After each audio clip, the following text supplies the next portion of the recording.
Edda bawanuuzanga nti omuntu bwe yazaalanga abaana bano ng'akola nnyo asobole okubeera n'emmere n'obutavumaganyisa kitiibwa kya Ssaalongo na Nnaalongo. Oluusi abalongo bwe baakumpanganyazibwanga nga olwo nga bakola ekyo ekijjako eryo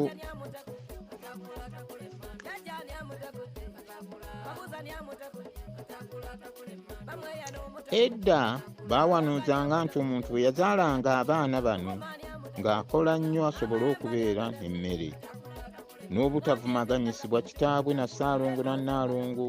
Oluusi abalongo bwe baakumpanganyizibwanga ng'olwo nga bakola akeejago nti gye babagabye oluusi nga basala era nga gye babagabye wano wensabira oba maama mwetegereze nnyo gye mugaba abaana bano.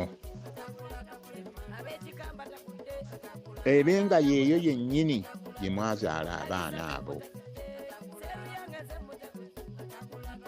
Kigambibwa nti abaana abalongo bwe banyiiga tebanyiigulukuka mangu, era bangi ku bantu baffe bafudde batyo nti balogeddwa ekitali kituufu.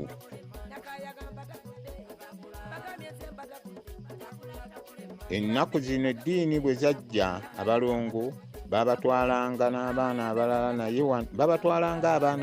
naye wano kizibu ekiriwo nti abaana abazaalibwa mu nnyumba yonna si ba muntu omu, era omulabe waabwe bw'alagira oluusi kiragira ku baana abalala.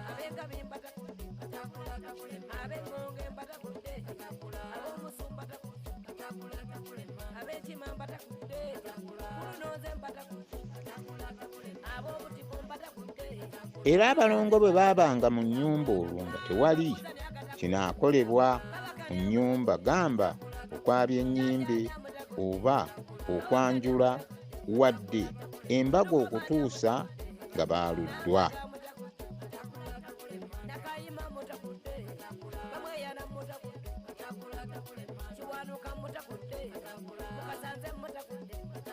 Ng'omukolo gw'abalongo nga bwe gulabise n'okwabya ennyimbe mu mpisa ya Buganda kitwalibwa nti kikulu nnyo.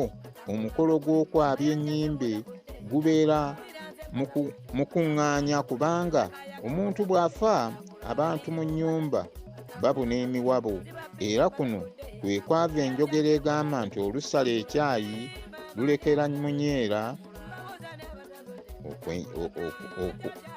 okwenjeera, nti olw'okukumaakuma abaana bafiiriddwa. Mu Buganda bategeka omukolo ogwo.